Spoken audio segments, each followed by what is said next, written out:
Halo netizen, ini adalah Chery Omoda E5, versi listrik dari Chery Omoda 5 yang selama ini udah dijual di Indonesia ya. Nah, untuk Chery Omoda E5 ini akan dijual mulai bulan Februari 2024 nanti. Jadi pada saat gue syuting ini di bulan Januari 2024 belum ada harga resminya. Jadi masih nunggu keputusan dari Chery Motor Indonesia ya. Dan kita akan bahas ke interior dulu seperti biasa. Kuncinya seperti ini, jadi mirip seperti di Omoda 5 yang biasa gitu ya. Dia ada tombol unlock, lock, remote start, dan buka bagasi. Dan ini juga ada remote walk away lock gitu ya. Jadi cukup kita deketin aja, nanti kuncinya akan ngebuka sekaligus ngebuka si spionnya juga. Dan kalau kita ngejauh, dia juga akan kunci nih. Jadi sebetulnya nggak perlu pencet remote-nya lagi ya, cukup ngedekat atau ngejauh aja. Dan selain itu juga dia punya keyless entry ya, cukup sentuh handle bagian dalamnya aja untuk ngebuka, dan untuk kunci tinggal sentuh alur yang ada di bagian sininya. Jadi benar-benar praktis ya. Nah seperti itu. Nah perubahan yang paling ekstensif ada di bagian interiornya ya. Jadi kalau di Omoda 5 biasa itu kan warnanya hitam dan lumayan sporty gitu ya, terutama yang varian GT yang baru launching kemarin. Yang di versi EV ini jadi lebih mewah dengan nuansa ivory white, navy blue, dan ada beberapa aksen rose gold, contohnya di bagian setir dan di bagian lainnya nanti akan ku jelasin. Jadi lebih mewah dibandingin versi bensinnya yang lebih ngejar ke arah sporty gitu ya. Dan joknya juga mirip-mirip seperti yang di versi bensin ya, yang agak-agak semi bucket seat gitu ya, lumayan tebel juga bolsternya, dan pengaturannya juga tetap elektrik, bisa maju mundur, naik turun, recline, dan sudah ada airbag juga di bagian sini. Dan untuk interior juga mewah banget ya, dari wood panelnya, terus di bagian jahitannya juga unik nih, di warnanya acid yellow. Jadi kontras gitu ya, berkelas tapi nggak norak gitu loh, enak gitu loh dilihatnya. Dan di versi E5 ini nggak ada start button, jadi cukup kantongin kuncinya aja, kita injek rem, udah mobilnya langsung ready to drive. Yuk kita tutup dulu. Nah langsung ada tulisannya vehicle ready to drive. Untuk setirnya juga bentuknya masih mirip seperti yang si versi bensin ya, yang versi Omoda 5 biasa, cuman ya tadi kulitnya warna biru, di tengahnya warna ivory white, dan ada aksen piano black dengan rose gold di bagian dalamnya sini. Pengaturannya bisa diatur, tilt teleskopik, dan di sebelah kiri ada tombol-tombol kayak buat ngatur ini ya, si adaptive cruise control, terus ada kayak lane keeping assist buat ngatur jarak, speed limiter, dan ini kayak buat ngatur menu favorit gitu ya, bisa disetting. Di sebelah kanan ada buat ngatur audio, ganti track, dan ini untuk ganti-ganti MID. Dan ada voice command juga, yang sebetulnya juga tinggal bilang, "Hello Chery, I'm coming. Open sunroof." Okay. Nah, kayak mobil-mobil zaman sekarang lah ya. Untuk sunroofnya juga kayak mobil-mobil pada umumnya gitu untuk buka tutupnya. Dan di balik setir juga ada yang beda nih. Dia ada gear shifternya di sini. Jadi bukan pakai tuas persneling di tengah kayak si Omoda 5 biasa, tapi dia kayak Mercedes-Benz gitu ya. Jadi tinggal injek rem, dorong ke bawah untuk masuk drive, dorong ke atas untuk reverse, dan untuk posisi park tinggal pencet tombol P di ujungnya. Dan jadinya tuas lampu dan wiper itu gabung. Di sini ada kayak scroll wheel untuk wiper depan, ini sudah otomatis, dan ring yang dalam itu untuk pengaturan wiper belakang dengan washernya. Dan di ujungnya juga ada tombol untuk wiper depan. Kalau di setengah klik itu juga cuma nge-wipe doang. Kalau ditekan lebih dalam lagi baru dia nge-wash. Dan untuk lampu sen kiri kanannya juga tinggal nyalain high beam, dan kelihatannya juga ada auto high beam ya. Nah di bagian atas setir sini juga ada driver monitoring system seperti di Omoda 5 GT.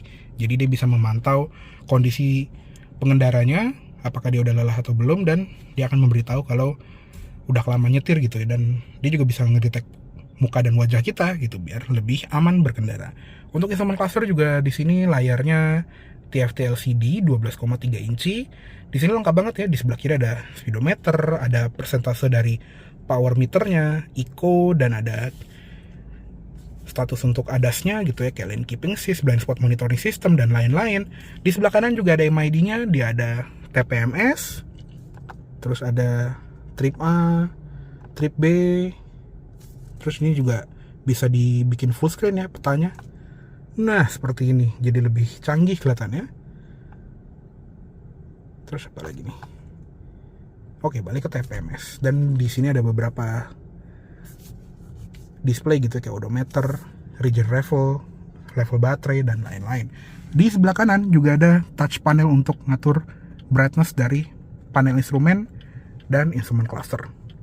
Dan dia kalau ngedetect udah malam gitu ya, atau ngelewatin terowongan, dia akan langsung ngeredup ke mode night mode. Jadi layarnya tuh nggak nyakitin mata gitu ya kalau lagi di malam hari. Dan di sini juga ada tombol untuk ngatur volume dari notifikasi. Jadi kayak kita ganti drive mode itu kan ada suaranya gitu.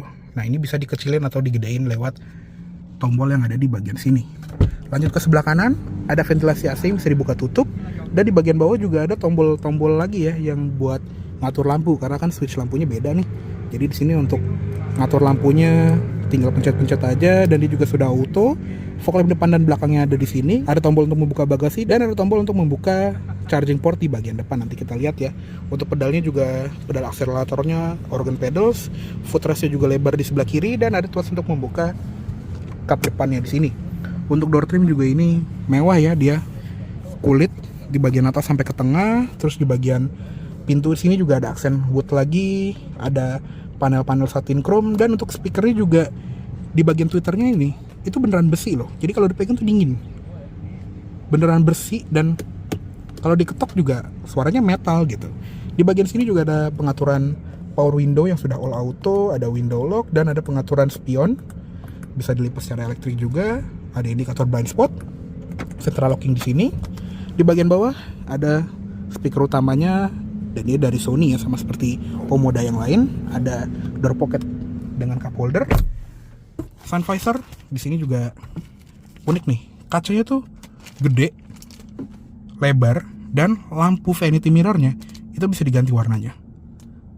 Keren ya, bisa warm white atau pure white seperti ini. Unik banget. Dan dia juga bisa digeser ya, tinggal tarik aja, kesampingin biar nggak silau. Lanjut ke tengah, spion tengahnya ini juga modelnya auto dimming, udah model frameless, dan ada port USB juga untuk nyambungin kalau kita mau pasang dashcam gitu biar lebih mudah. Di bagian sini juga ada lampu-lampu interior ya yang sudah LED, ada switch untuk membuka sunroofnya tadi, bisa dibikin tilt atau dibikin ngebuka full, dan shade-nya juga bisa ditutup secara manual. Sun visor sebelah kiri juga sama nih, bisa diganti-ganti warnanya seperti ini, dan kacanya gede banget. Ada grab handle, airbag tirai, seat belt bisa naik turun, tapi untuk headrest dia nyatu ke jok ya. Nah, untuk di bagian head unitnya juga ini masih mirip seperti yang di versi bensin, cuman fiturnya lebih banyak ya, dan tampilannya juga lebih modern karena processingnya dia menggunakan Snapdragon 8511. Jadi dia tuh fluid banget, dan animasinya kayak contohnya kita ganti drive mode-nya, dia tuh mana sih? Bentar nih, keren banget Sport tuh. mode. ECO mode. Kok isi mode, eco mode gitu kayak ngomongnya ya gitulah. Normal Jadi mode. berasa kayak main game gitu. Sport mode. ECO mode. Dan di sini kita bisa lihat ya, ada navigasi bawaan dari si Cherry-nya, terus ada apa lagi nih, home screen seperti ini, audio, dia juga ada Apple CarPlay, Android Auto, bisa lihat gambar, lihat video, ada scene mode juga. Jadi kayak ada mode-mode kayak di Wuling gitu kan, kayak ada mode hujan, mode langit. Di sini juga ada mode camping, bisa ngatur atmosphere lamp, air circulation, air conditioning, side windows, ada invigorating mode juga. Terus ada new energy, ini untuk ya kayak ngatur kelistrikannya gitu, kayak buat energy recovery level atau regenerative brakingnya mau low, medium, atau kok high sih, harusnya high. Nah, kalau di sini bener nih, di sini tulisannya high. Jadi makin tinggi dia makin nahan mobilnya supaya ngebalikin level baterainya lagi. Ada cruise range, ada electric lock with lock-in function. Ya untuk grammar ini masih belum rapih ya, tapi oke lah.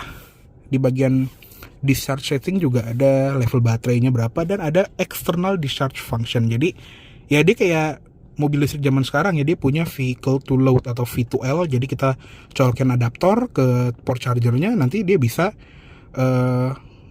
gunain baterainya untuk power bank berjalan gitu secara nggak langsung. Jadi ya bisa mentenagai perangkat listrik rumahan dan bisa dilimit nih mau berapa persen dia autocad-nya. Untuk energy setting juga bisa diatur maksimal level untuk ngecas baterainya. Lanjut lagi di bagian vehicle setting, ini untuk ganti-ganti ambient light. Bisa lihat ini juga ya, bisa ngikut musical rhythm dan ada link to driving mode. Lighting setting ini untuk headlamp levelingnya juga diatur dari sini. Ada headlamp delay dan di bagian driver assistant ini juga banyak ya. Ada apa nih? Ini udah paling mentok.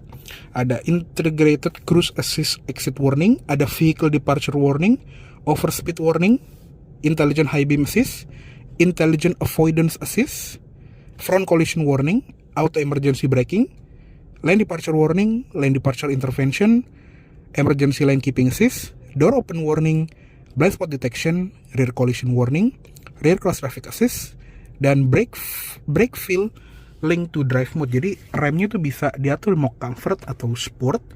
Dan yang menurut gue unik adalah brake pitch control. Jadi di sini bisa dilihat ya, when the car is slowed and stop in non-emergency situation, it minimizes the suspension pitch and impact at the point of stopping, giving the driver a smooth stopping sensation. Jadi mungkin untuk remnya gitu ya, dia nggak bisa ngatur seberapa nukik remnya biar nggak terlalu nukik gitu loh, biar nggak terlalu ngedive hidungnya, biar pengeremannya lebih enak.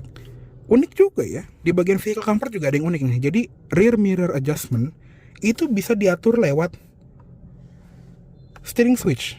Kiri kanannya, atas bawahnya itu bisa diatur dari sini. Mana tadi? Spion kanannya juga bisa diatur lewat sini. Jadi nggak perlu pencet yang di sini.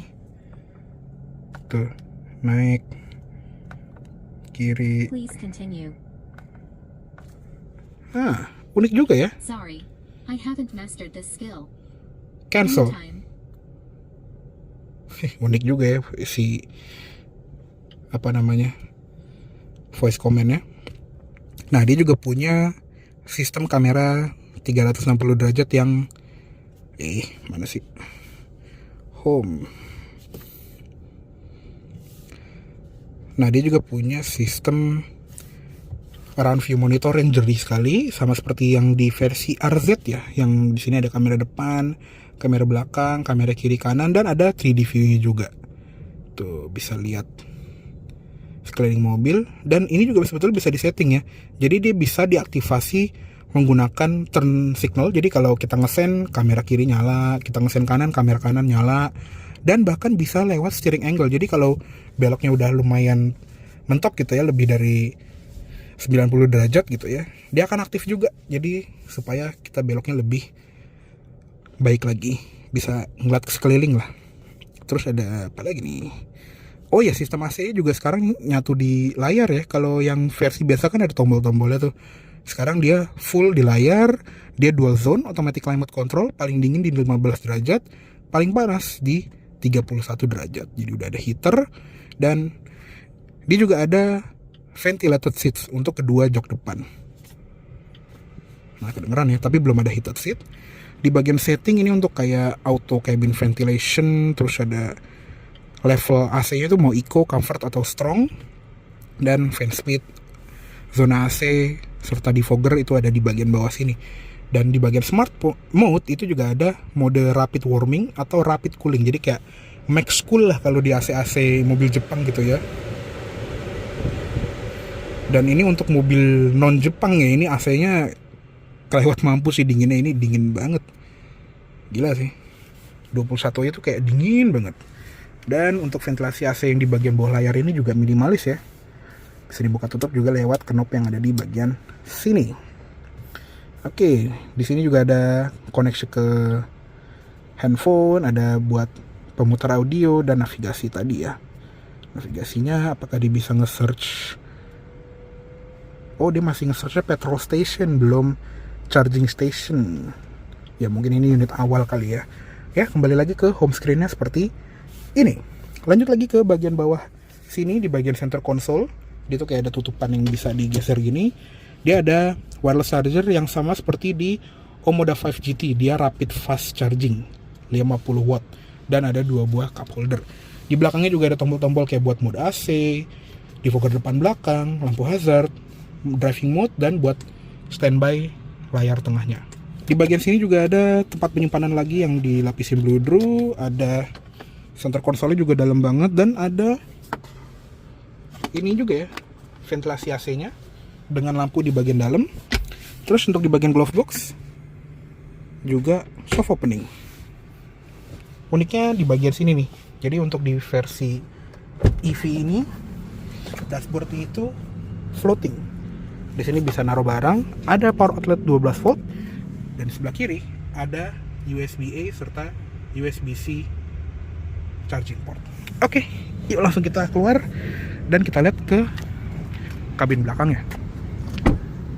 Oke, sekarang kita lihat ke kabin belakangnya dari Chery Omoda E5 2024. Nah, untuk di belakang sini juga masih mirip seperti Omoda yang biasa ya. Ini adalah posisi pengendara gue, tinggi gue 170 cm dan masih oke lah, masih ada 4 jari di sini, jadi lumayan lega. Belum selega HR-V gitu ya, tapi dibandingin kayak Mazda CX-3 atau mungkin kayak SUV yang kecil-kecil gitu mungkin, atau MG ZS lah ya bisa dibilang, ini masih sedikit lebih lega ya harusnya.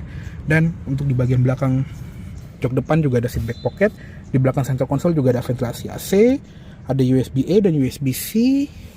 Untuk di bagian jok belakang juga dia seperti di kabin depan ya, warnanya tuh putih dan biru seperti ini dengan headrest 3 buah, ada seat belt 3 titik untuk semua penumpang, dan ada armrest dengan 2 buah cup holder. Untuk di bagian kiri dan kanan juga ada ISOFIX points buat jok bayi, ada grab handle dengan gantungan baju, serta di bagian sini ada lampu baca LED. Untuk di bagian door trim sama nih seperti di depan, dia kulitnya tuh soft touch sampai tengah dengan jahitan acetic yellow, dan grill speakernya juga dingin, metal beneran gitu ya, dan handle pintunya juga satin chrome tuh, ngembun saking dinginnya. Ada switch power window di sini yang turunnya juga sampai habis, dan ada cup holder serta door pocket dengan speaker di bawahnya. Oke, sekarang kita lihat ke eksterior. Oke, sekarang kita lihat ke kap depannya dari Chery Omoda E5 ini. Nah, di sini nggak ada mesin bensin, melainkan di sini ada frunk ya, atau front trunk. Jadi di sini ada ruang yang kayak di bagasi motor gitu lah ya, untuk nyimpen berbagai barang, dan ada akses port juga untuk ke charging converter serta ke aki 12 voltnya. Jadi untuk baterainya sendiri dia 61 kWh, jenisnya Livepo, dan motor listriknya 204 HP dan torsinya 340 Nm ke roda depan. Jadi masih FWD kayak Chery Omoda 5 biasa, dan klaimnya 0 cepet atau 0-100 km/jam itu di 7 detikan. Jadi lumayan kenceng ya untuk si motor listriknya. Oke, sekarang kita tutup aja kapnya. Udah pakai shock hidrolik dan udah ada peredamnya juga.